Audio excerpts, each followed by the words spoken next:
Oi pessoal, esse é mais um episódio do Converso, um podcast que tem como tema nessa temporada a gestão de crise na comunicação digital.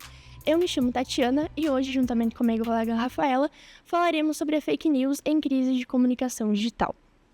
Mas conta pra gente, Rafa, tu já soube de alguma crise que foi intensificada por conta de fake news? Sim, a gente teve não muito tempo atrás, a pandemia do Covid-19, que ela foi um grande caso de disseminação de fake news, por conta de informações de mentirosas, de teorias da conspiração, da origem, das formas de prevenção, dos tratamentos, e teve um impacto significativo na saúde global por conta disso, e se espalhou nas redes sociais. Exato, a gente viu, foi uma era com muita desinformação sendo disseminada e as pessoas ficaram muito resistentes nas medidas de proteção que elas deveriam fazer ou não, justamente por não saberem no que acreditar. É isso aí. Então, para a gente dar continuidade, a gente está aqui com o Douglas. Boa noite, Douglas. Boa noite. Seja bem-vindo. Boa noite, Rafaela, Tatiana, tudo bem? E então a gente gostaria que tu compartilhasse um pouco da tua área de atuação, da tua formação. Bom, eu sou jornalista aqui, eu trabalho na Rádio Unijuí FM, sou jornalista desde 2003, atuo também com eventos, podcasts, além de trabalhar na rádio desde 2013, sendo apresentador, produtor dos programas Encontro Casual e o Rizoma, que é um podcast, ambos são podcasts. O Rizoma traz temas, toda semana em que a gente discute, debate assuntos como esse que vocês estão tratando hoje. Sim. Aqui, a fake news. E o Encontro Casual é um bate-papo descontraído que traz a história de um convidado. Aliás, todo mundo que quiser tá lá nas nossas redes, tanto o Encontro Casual quanto o Rizoma. Que legal, Douglas. E bom, já que a gente está falando de fake news em crises de comunicação digital, na tua opinião, por que essas crises são momentos tão propícios para o surgimento e a disseminação de fake news? Pois é, as crises na humanidade, elas sempre geram o que chamamos de oportunidade, Mas nem todas as oportunidades são aproveitadas para o bem, Muitas oportunidades também são aproveitadas para o mal. Então, quando surge uma crise, também surgem especulações e há o estresse natural, social, que causa também no ser humano essa inquietação, a busca por informações, por saber mais daquele assunto que reflete na crise. Então, uma crise é um terreno fértil para surgimento de fake news. E eu acho que a prova disso maior, mais recente, foi a pandemia, E se a gente recapitular e for atrás, voltar no tempo, lá na pandemia da gripe espanhola, surgiu a mesma coisa. Isso não é ao acaso, isso é justamente por causa dessa inquietação, do estresse, do medo que causa alguma situação, alguma crise.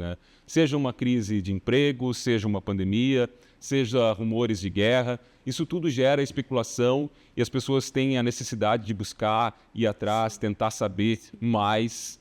E aí tem gente tentando tirar proveito disso, a oportunidade que eu falo para o mal, então, que gera algum negócio, alguém está ganhando com isso. Sim. E uma crise também é assim, no sentido da desinformação, da fake news. Foi assim na pandemia, tanto numa quanto na outra.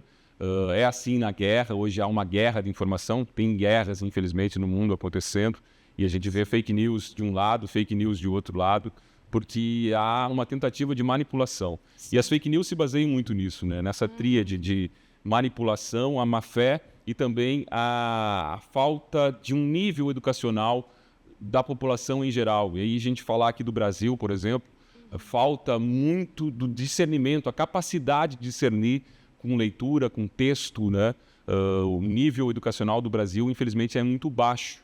Isso facilita a entrada das fake news como um projeto mesmo de manipulação.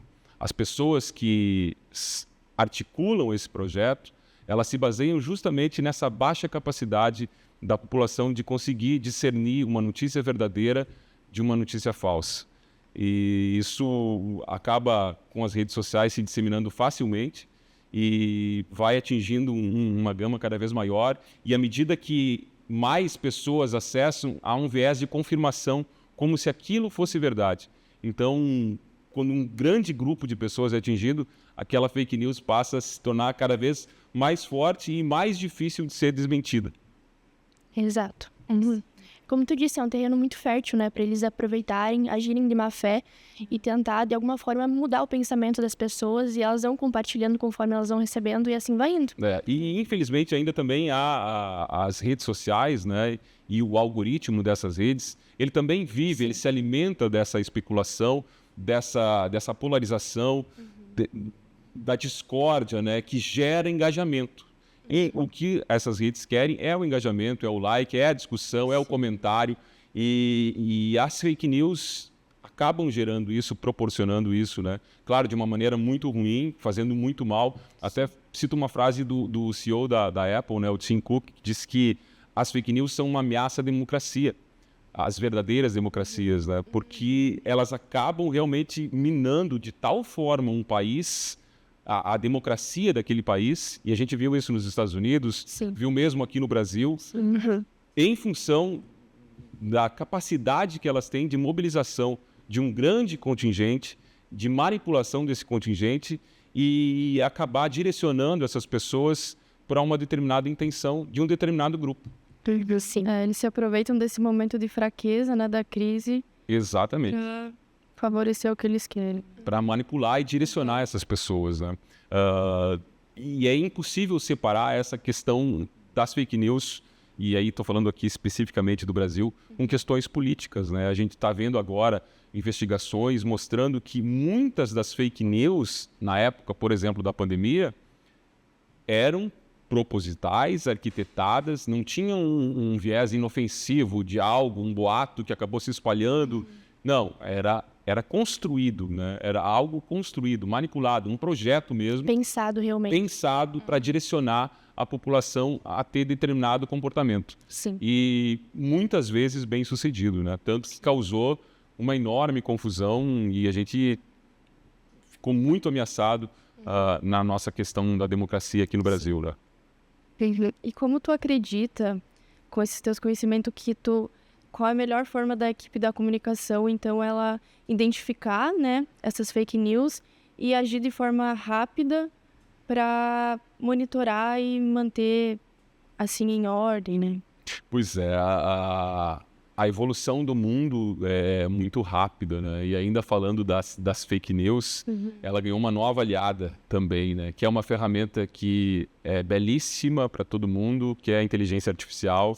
Ela serve para muita coisa, vai ajudar em inúmeras áreas, mas nas fake news, mais uma vez, a gente tem uma ameaça maior, porque agora essa capacidade que se tem de manipular não é mais de construir uma manchete num site com a Folha de São Paulo lá, que o meu tio-avô vai acreditar se ele receber no WhatsApp.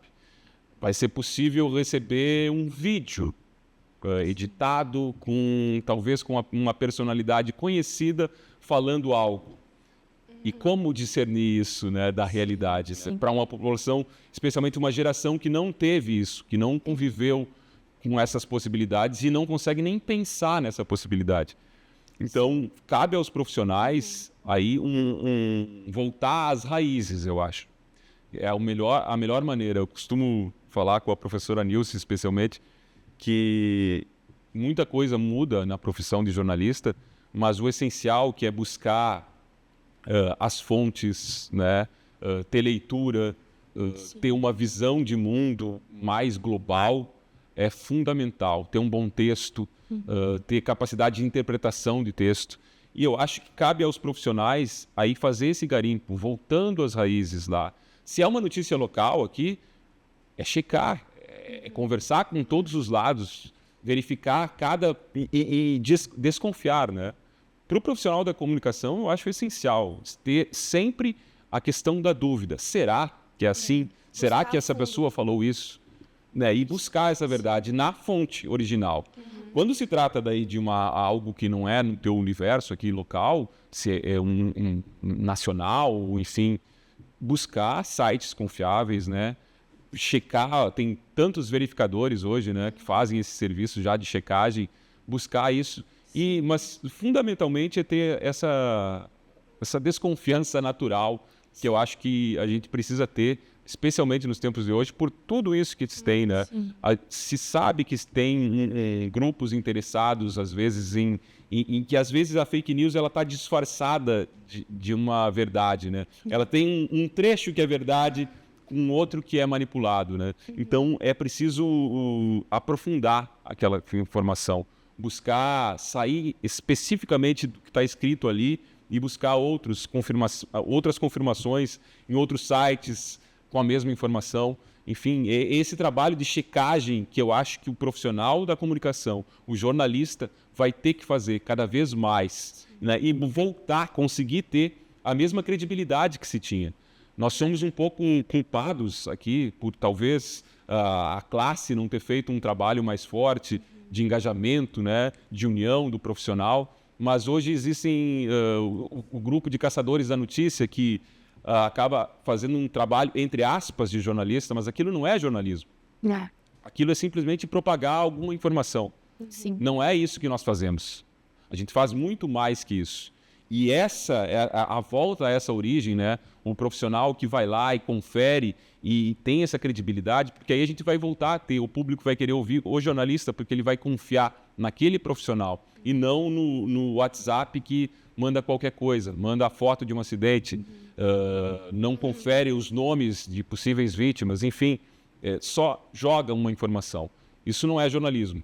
A gente vai ter que construir de novo esse caminho, ganhar de novo a credibilidade, e aí a gente vai ter de novo também um prestígio maior junto à população. Sim. Que vai buscar nesses profissionais que trabalham dentro dessas empresas, com esses profissionais, as notícias verdadeiras, aos fatos de verdade, né, com uma relevância. Mesmo que tenha um viés de opinião, mas que seja ali, você sabe que aquela manipulação não está sendo feita naquele site, porque aqueles profissionais são sérios.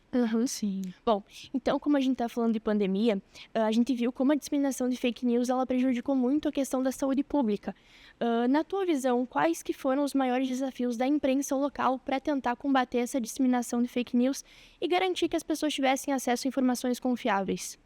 A gente viveu no período da pandemia, como eu falei antes, um período também de extrema polarização política, né? Sim. E é impossível dissociar essas duas questões, especialmente na pandemia. E aí acontecia um outro fenômeno que é, como houve essa granalização política, tanto um lado quanto o outro, eles buscavam informações que confirmassem o seu viés político. E os profissionais da comunicação acabaram ficando no meio disso, né? Isso, acho que causou morte. Em última instância, pessoas morreram por acreditar em algumas coisas que eram absolutamente mito, mentira, enfim, manipulação, fake news. Os profissionais da comunicação em âmbito local, né, que é a tua pergunta, acho que sofreram muito, assim, porque ficaram no meio desse tiroteio, dessa guerra. Sim.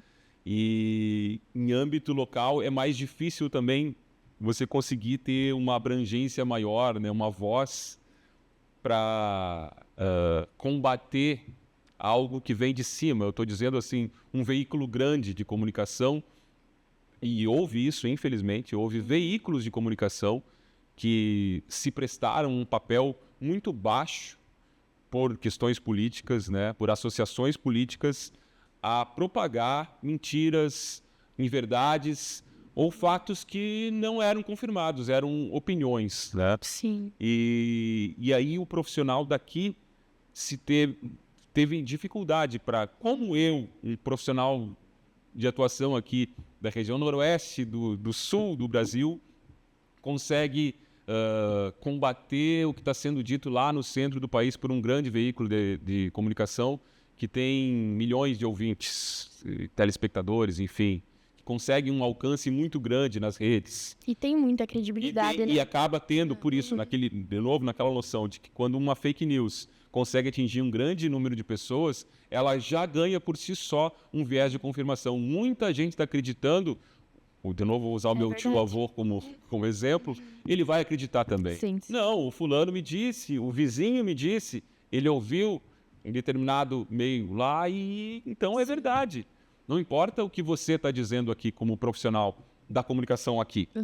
Tu é um jornalista daqui, em uma cidade pequena do interior. Sim. Não, quem está certo é o meio maior. Até no WhatsApp ele tem a questão de aparece encaminhado com frequência, né?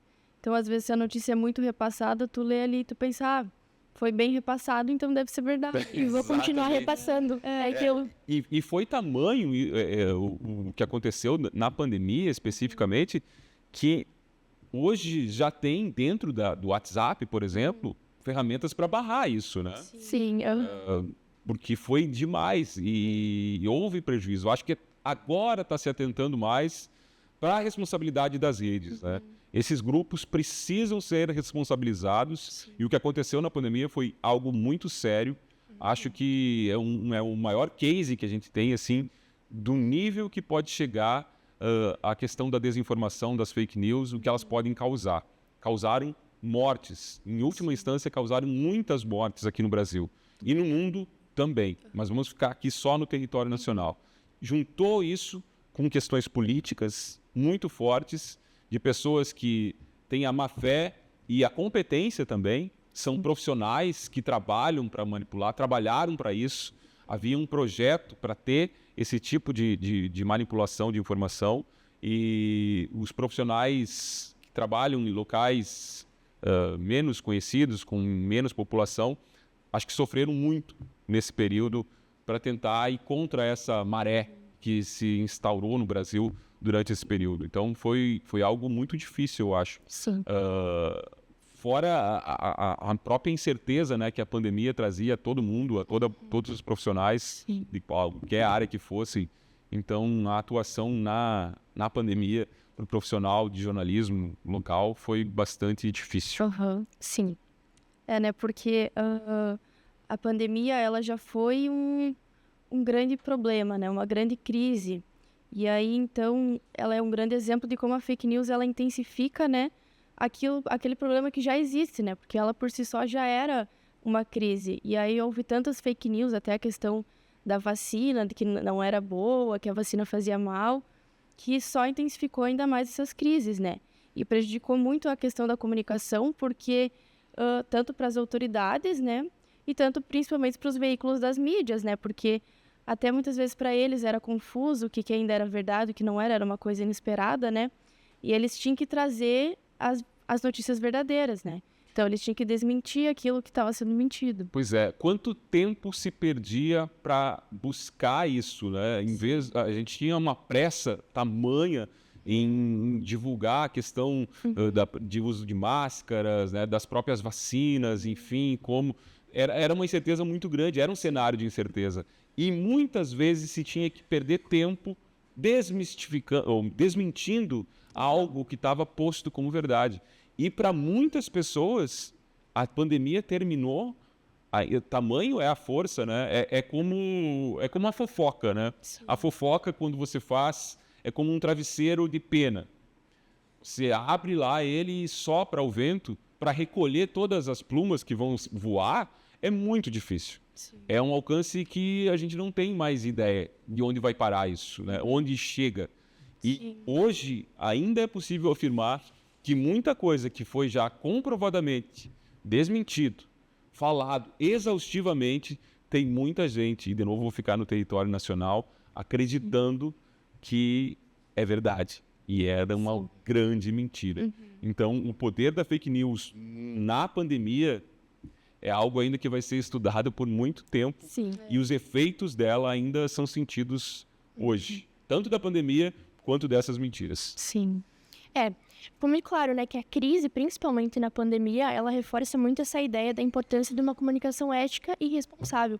Então, eu acho que o que a gente pode tirar disso é tentar, talvez, aprender com essa experiência para tentar que, uma próxima vez, uma possível crise pública de saúde, a gente possa, talvez, encontrar medidas mais eficazes para isso, né? Eu acho ainda, Tatiana, que aí, de novo, vou puxar aqui para a nossa profissão. Tem uma questão, você falou uma palavra que a gente tem aqui na nossa formação, na Unijuí, e acredito que em todos os cursos de jornalismo do país, que é a questão da ética. Sim. O profissional formado, ele ganha uma base curricular que te dá a noção do que é a ética e de qual é o papel que você tem enquanto comunicador. É um papel importante. Você vai ter dentro da sociedade e do jeito que ela... Informação é poder, essa é uma máxima já de muito tempo.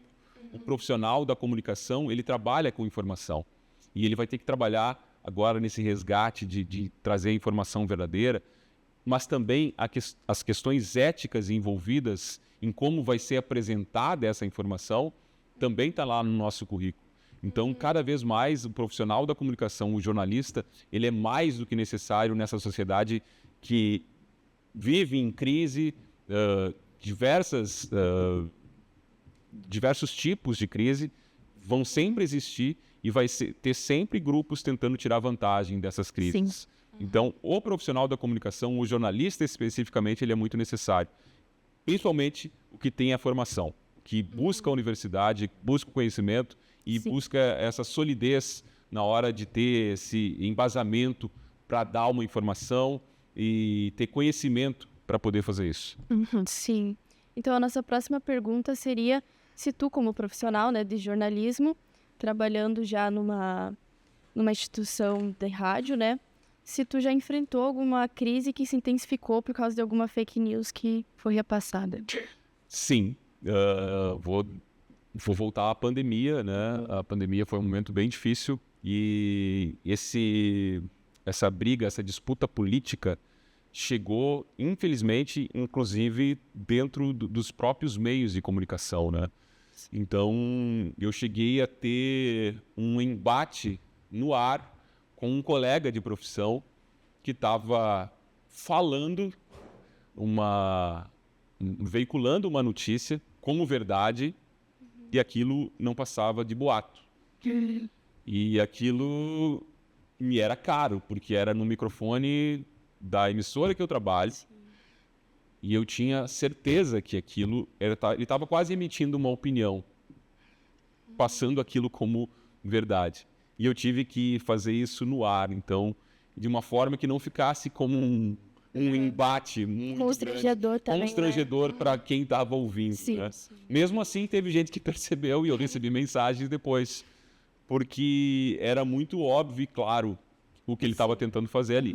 Né? Ele pensava, tinha uma preferência política e estava tentando, através daquela informação e outras, enfim, mas aquele episódio foi mais marcante, manipular, né? Transparecer ali. E dentro da rádio que eu atuo, a gente nós não somos imunes a erros, né? Obviamente, tanto a Rádio Unijuí FM quanto outras vão errar eventualmente.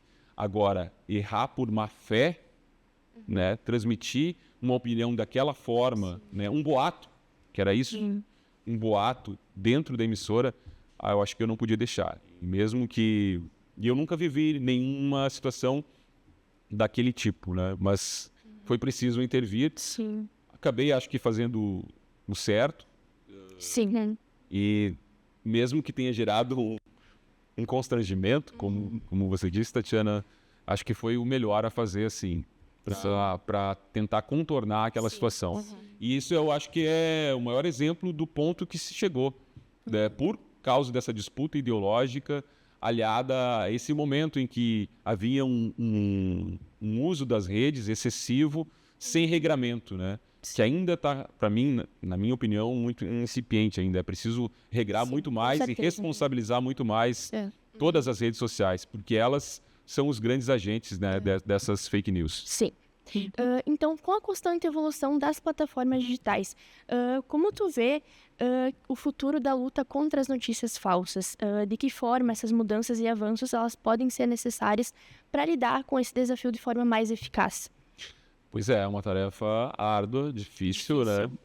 Eu falei da inteligência artificial, eu acho que chega agora como algo que pode ser usado tanto para o bem quanto para o mal, né? E como eu disse, há grupos que têm interesse em ter desinformação, vão sempre existir esses grupos, eles vão continuar agindo, vão continuar trabalhando e vão continuar usando ferramentas como a IA Mas nós, profissionais da comunicação, também podemos usar a IA. Sim. E aí é a nosso favor, né?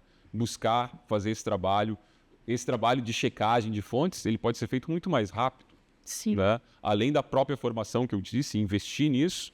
E, aliado a isso, tentar, e é um trabalho a longo prazo, conscientizar a população, elevar esse nível educacional. A educação sempre vai ser o melhor caminho, né? Não existe um país desenvolvido em que o nível educacional não acompanhe isso. E a gente precisa elevar o nosso nível educacional aqui no Brasil para poder viver nesse mundo que está cada vez com maior número de incertezas, gerando mais crises e aí gerando tudo que a gente está falando aqui desde o início, né? Não só a questão das fake news, mas também de retrocessos. A gente viveu muitos retrocessos. Com certeza. Hoje há grupos de terraplanistas, né? E não é um grupo pequeno, é de muita gente, justamente porque reverbera dentro das redes esse tipo de discurso, né? Sim. E ele sempre encontra pessoas que acabam acolhendo isso. E isso, de novo, é muito fruto da ignorância, no sentido de ignorar, de não ter esse nível educacional, mas também, às vezes, de a busca por um pertencimento a determinado grupo, né? Estamos construindo uma sociedade que se comunica, tem muitas ferramentas de comunicação, mas que acaba se comunicando mal, especialmente fora do virtual, né? A questão social está cada vez mais difícil as pessoas socializarem, se encontrarem, Sim. conversarem de verdade, ouvir mais do que falar. E isso também é um terreno fértil para esse tipo Com certeza. de fake news, porque as pessoas também querem buscar um grupo a quem pertencer. E encontrar isso, e vão encontrar nas redes, fica difícil combater. Então, é uma tarefa bem árdua, difícil, envolve várias questões, várias entidades, questões políticas, né, governamentais, de controle das redes, né, da questão da educação, de investimento também na própria comunicação e nos profissionais, de valorização desses profissionais, Sim, com para certeza. que eles também construam meios da gente conseguir conviver, porque em última instância, como disse lá o Tom Cook, que a gente pode perder a democracia ou outras coisas piores também acontecer em termos globais em função das fake news e de algo relacionado a elas. E como tu falou, a gente presencia muito esses níveis muito baixos de escolaridade. Então, a gente entra também nessa questão da educação midiática, sabe? Então, nos últimos tempos, a gente se adentrou mais nessas questões de tecnologias e eu acho que seria interessante, talvez, a gente começar a implementar em escolas, em universidades, essa questão da educação midiática. Eu acho que é algo muito importante. Quando a gente fala da comunicação, né, se pensa muito assim nos últimos 10 anos e na geração de agora e para o futuro. Mas hoje as redes convivem com várias gerações. Sim. E aí esse é outro problema. Muito difícil você mudar da geração lá do Baby Boomer ou a geração X, que veio do analógico para o digital e vai tateando e cada vez é mais rápido as mudanças e não se consegue evoluir ou alcançar esse tipo de mudança, né, no mesmo ritmo. Talvez a esperança para o futuro não seja dessas gerações que já estão chegando mais ao final, mas sim as novas gerações, que elas cresçam já crescem nesse mundo digital, mas também cresçam com a consciência de que assim não dá. Sim. A gente talvez tenha que dar um passo um pouco atrás para voltar em alguns hábitos, Retomar algumas coisas que são importantes daí tanto para profissionais da comunicação quanto para pessoas que não atuam na comunicação, mas que fazem parte da vida social e que são fundamentais para a gente conseguir resolver todas essas questões que a gente trouxe aqui hoje. Como tu citou, né? Tu citou a inteligência artificial. As plataformas digitais, elas estão sempre inovando, elas estão sempre aumentando, enfim, e mudando sempre. Então, é uma luta que não vai ser rápida, é uma coisa que é constante. A gente tem que estar sempre buscando para resolver, não vai ser uma coisa de imediato, né? é uma solução a longo prazo, né? E aí, como tu e a Tati citaram, né, a educação é uma das principais formas de, a longo prazo, ir resolvendo, né? E também, como tu tinha citado antes, a verificação, né, as ferramentas de verificação, e realmente cobrar mais das redes sociais, desses meios, para eles também verificar a veracidade das coisas, né? Essas políticas governamentais são fundamentais. Sim. Se não acontecerem, se teme aqui a questão das democracias, mas o nosso próprio convívio social. Sim. Como eu disse, a gente está enfrentando também, essas mudanças são tão rápidas, nos deixam mais solitários, né? E a tendência é que isso se acentue mais, que eu vou querer pertencer a um determinado grupo se isso me trouxer esse grupo para perto e me deixar menos solitário. Vem aí metaverso, vem aí tantas outras questões que a gente nem tem ideia, podem acontecer e são o futuro. Não há como lutar contra isso. Isso faz parte, é assim.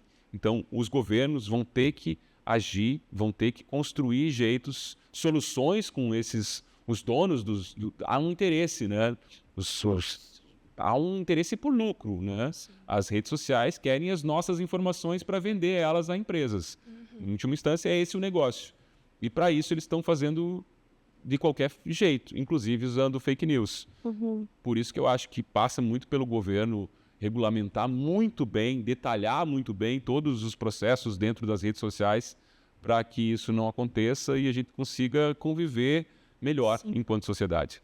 Exato, e como a gente viu ao longo desse episódio, então a mudança ela é constante, a gente tem que ir se adequando para tentar da melhor maneira possível a gente ir enfrentando então essa época, essa crise tão longa de fake news, né? Queiramos ou não, vai ser assim. Sim, porque aquilo, né, não é algo que vai desaparecer do dia para a noite, mas eu acredito que a gente unindo tecnologia, sociedade, entidades, unindo todas elas, talvez a gente consiga caminhar para soluções mais eficazes, né? Tomara. Sim. Tomara. Então era isso. A gente vai encerrar aqui então o nosso Concast, mas fiquem ligados porque vai ter outros episódios do nosso Concast. Muito obrigada pela atenção, muito obrigada, Douglas, pela participação. Obrigado. Partilhar seus conhecimentos. E é isso então, muito obrigada, até mais. Tchau.